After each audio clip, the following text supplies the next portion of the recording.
I'm about to talk about the news with all of these federal workers who have been laid off. Some of them are definitely MAGAs who voted for this. And so I've included some of them in my Leopards Are Feasting videos. And this person, draw online down, says, I still think these people will vote Republican in future elections unless there's a massive shock to their reality. That seems the only way to fix stupid. Now, I do these FAFO stories because I honestly feel like we have to highlight how these people are feeling. They voted for this, and there's still a lot of cognitive dissonance involved in their choices. They're still like, yeah, I voted for him, and he's doing so good, and I'm just different. I am a good employee. I don't know what's going on. So we're going to highlight those stories, but we're also going to talk about the bigger picture with the bigger numbers. With that being said, this is a Facebook post. This woman's name is Jennifer. She said, Donald J. Trump, hello, sir. I'm one of the probationary employees terminated by Doge at 9 p.m. last night, February 14th. Dang, she got fired on Valentine's Day at 9 o'clock at night? That sucks. She says, I voted for you, sir, 3 times, and I still support you. I was encouraged by the Doge to say that they were getting rid of wasteful government spending. I support that too. My termination letter said I was being let go for performance reasons. I know that's not true. I'm an excellent employee. I've been with the federal government for almost 16 years, 16 years in June.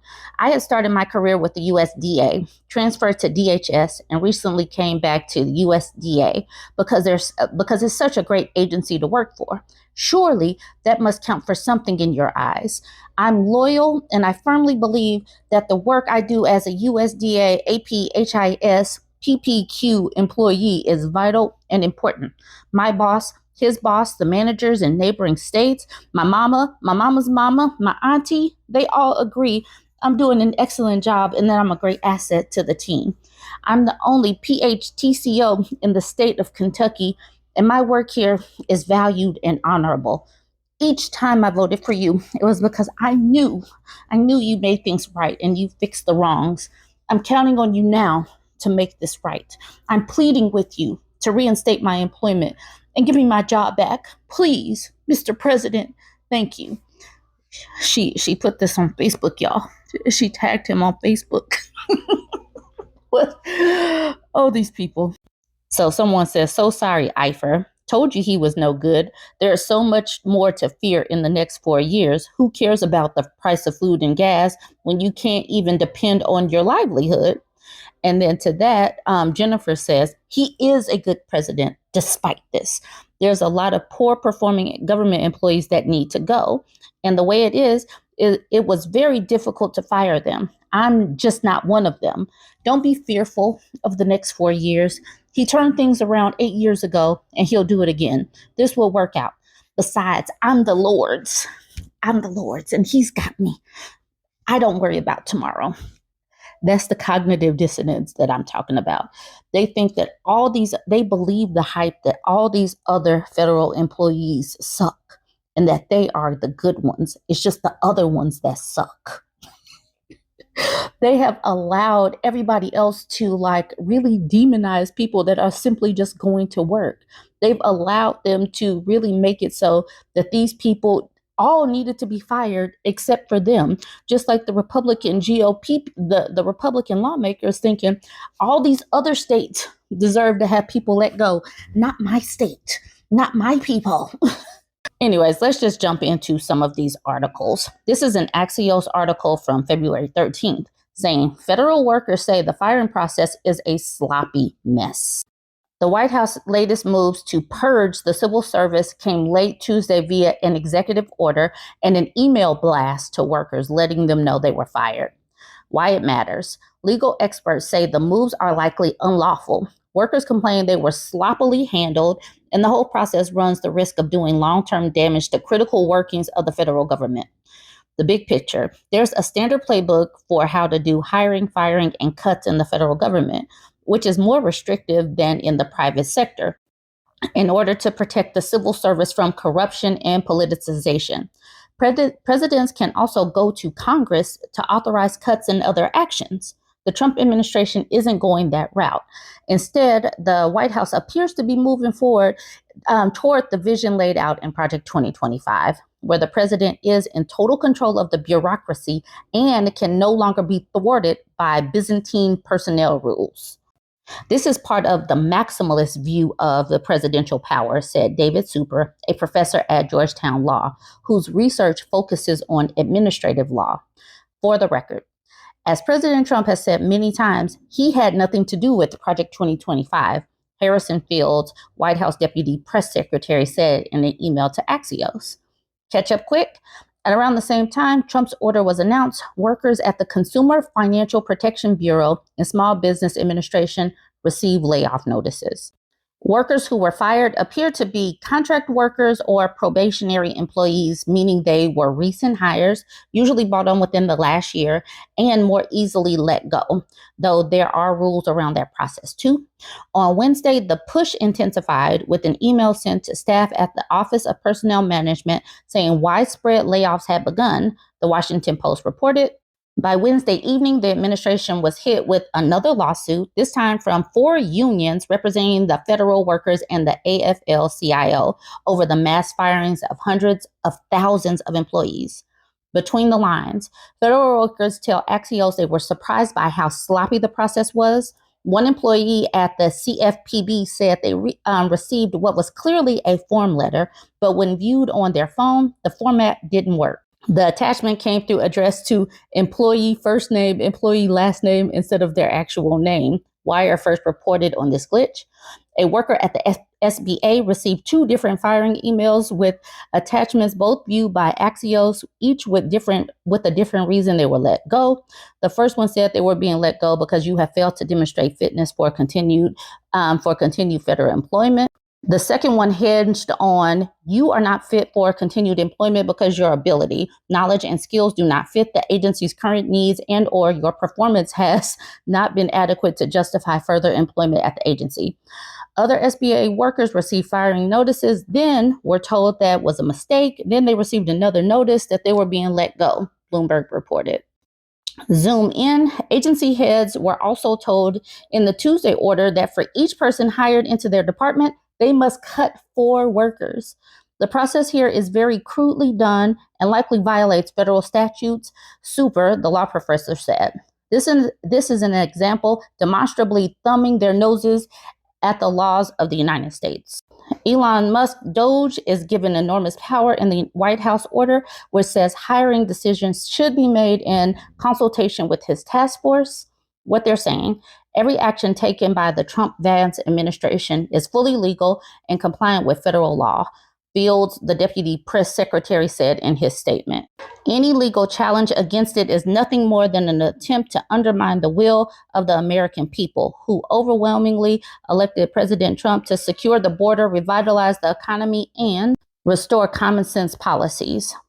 How it works. There is a standard procedure for conducting layoffs of the civil service called reductions in force, or RIFs.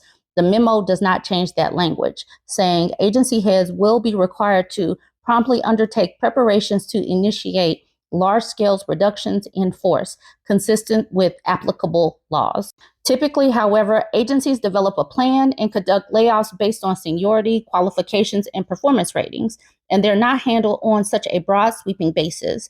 The CFB worker who was fired told Axios they recently gotten an excellent performance review. RIFs also require that workers get 60 days advance notice of the layoffs. Employees cannot be fired immediately during the RIFs, according to the message from the National Treasury Employees Union members Tuesday evening, viewed by Axios. Agency heads are required to take several procedural steps before acting on the president's directives, and we will be here beside you fighting each step of the way, it said. What to watch? It's likely the firings and executive order will be challenged in court, adding to the long list of pending cases against the administration. So I know people are thinking that Democrats are being silent and blah, blah, blah, but they are taking things to the court. And we're going to see if the checks and balances actually hold up. There's so much going on so quickly. So we definitely got to stay abreast of the news. Let me know what you think about this so far. If you're one of the people that think that the Trump administration, that like they know what they're doing, something is clearly wrong with you, because this story is mind-boggling. Trump administration backtracks on firing nuclear arsenal workers. Y'all, when I first saw this, I'm like, who, like, yeah, who is running things? Do they know anything about anything? I am deeply concerned. You should be too. Cuts to nuclear security workforce were made on Thursday, but agency can't find workers to offer them their jobs back. We need some emotional squishy things or something. All right. The U.S. agency charged with overseeing nuclear weapons is looking to contact workers who were fired on Thursday as part of the Trump administration's federal cost-cutting measures, but are now needed back. Oh, God, the incompetence. Oh, okay. Officials with the National Nuclear Security Administration, NNSA, attempted to notify some probationary employees who had been let go that they are due to be reinstated, but they struggled to find them because their contact information is missing. The termination letter for some NNSA probationary employees are being rescinded, but we do not have a good way to get in touch with those personnel, the agency said in an email obtained by NBC News. Please work with your supervisors to send this information once you get it to people's personal contact emails, the notice added. The NNSA, which sits within the Department of Energy, oversees the Lawrence Livermore National Laboratory in California, which is responsible for the safety and reliability of nuclear warheads, the Los Alamos National Laboratory in New Mexico, the Pantex plant in Texas, the Y through 12 National Security Complex in Tennessee, a source of enriched uranium, nuclear weapon components, and other sites. The agency runs off a $25 billion annual budget and is now overseeing a weapon modernization program. It currently employs more than 65,000 federal and contract employees nationwide. The U.S. is projected to spend approximately $756 billion on nuclear forces between 2023 and 2032, according to a Congressional Budget Office report. Last year, the Biden administration approved a U.S. nuclear strategy to prepare for possible coordinated nuclear confrontations with Russia, China, and North Korea. 2 years earlier, the same administration amended the longstanding no first use policy. The 2022 U.S. Nuclear Posture Review said the U.S. nuclear arsenal is intended to complicate an adversary's entire decision calculus, including whether to instigate a crisis, initiate armed conflict, conduct strategic attacks on non-nuclear capabilities, or escalate to the use of nuclear weapons on any scale. Last week, Trump said he wants all countries to move towards denuclearization once we straighten it all out in the Middle East and Ukraine. Let's just straighten it all out. Straighten it all out. There's no reason for us to be building brand new nuclear weapons. We already have so many, Trump said on Thursday at the White House. You could destroy the world 50 times over, 100 times over. And we are building new nuclear weapons, and they're building nuclear weapons. We're all spending a lot of money that we could be spending on other things that are actually, hopefully, more productive, he said. As of 2023, the U.S. maintains 3,748 nuclear warheads, a decrease from the stockpile of 22,217 nuclear warheads in 1989 and over 31,000 in 1966, according to the Department of Energy. Russia has maintained a stockpile of 4,380 nuclear warheads, and China boasts an arsenal of roughly 600, according to the Federation of American Scientists. Trump signaled his interest in denuclearization talks with Russia and China at the World Economic Forum in Davos, Switzerland last month. Tremendous amounts of money are being spent on nuclear, and the destructive capability is something that we don't even want to talk about today because you don't want to hear it, Trump said on January 23rd. Who thinks that Trump has our country's best interest at heart, or is he doing the bidding of Vladimir Putin? If you trust this man to actually really put our country's interests first, then something is wrong with you. This man should not be trusted with a lemonade stand. Yet he has control of the nuclear codes, y'all. Now let's talk about tax season. IRS will lay off thousands of probationary workers in the middle of tax season. These people are so inept. The way they are just slashing through personnel, you cannot tell me that they are actually sitting up here evaluating whether these people had good performances or not.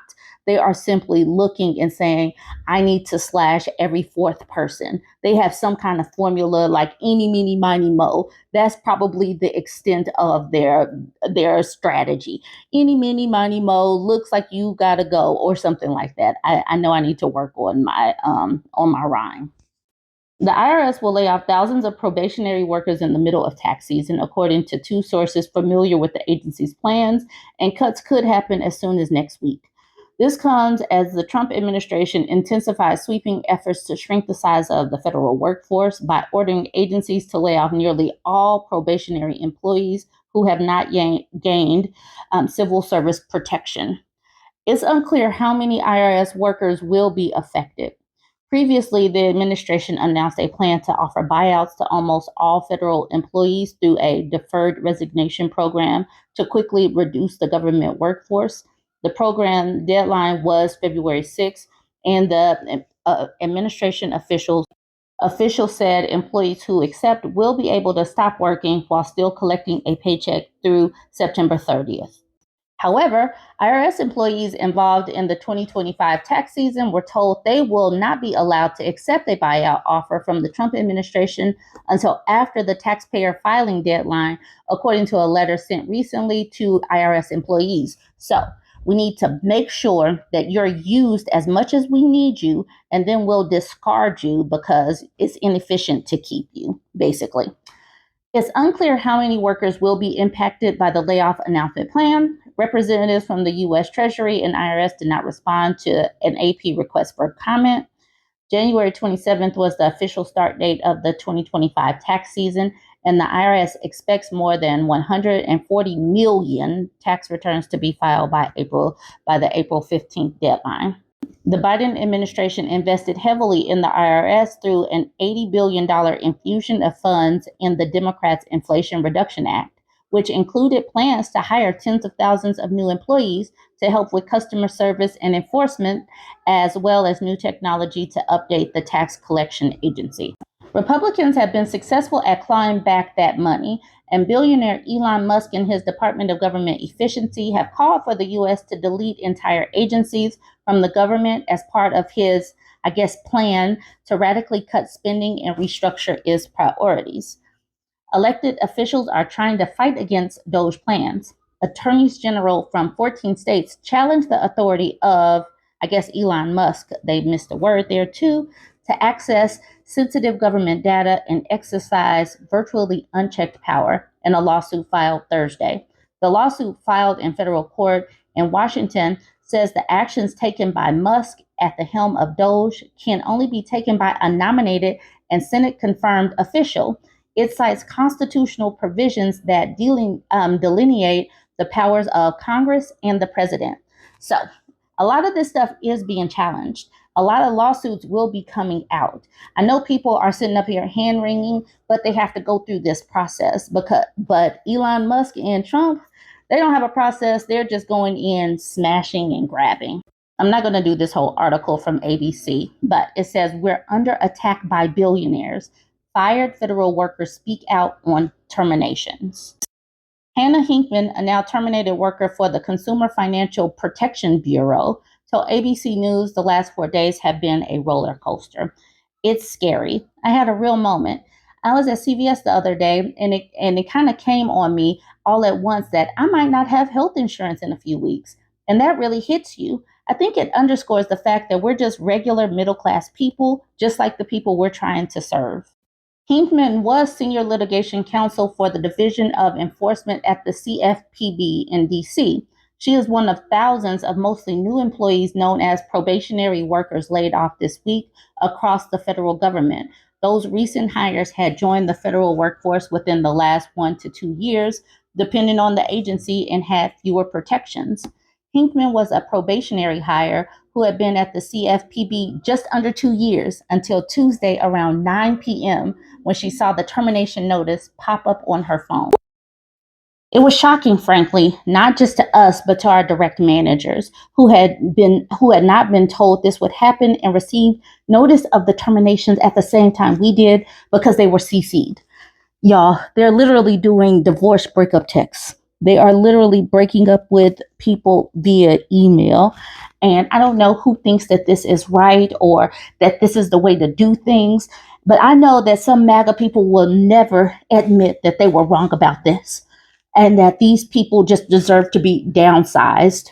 But I don't know who really thinks that it is good that we are going to barrel into a depression, but maybe they are trying to push us into the depression of 2029, like we were in a depression in 1929. Maybe that's the game plan.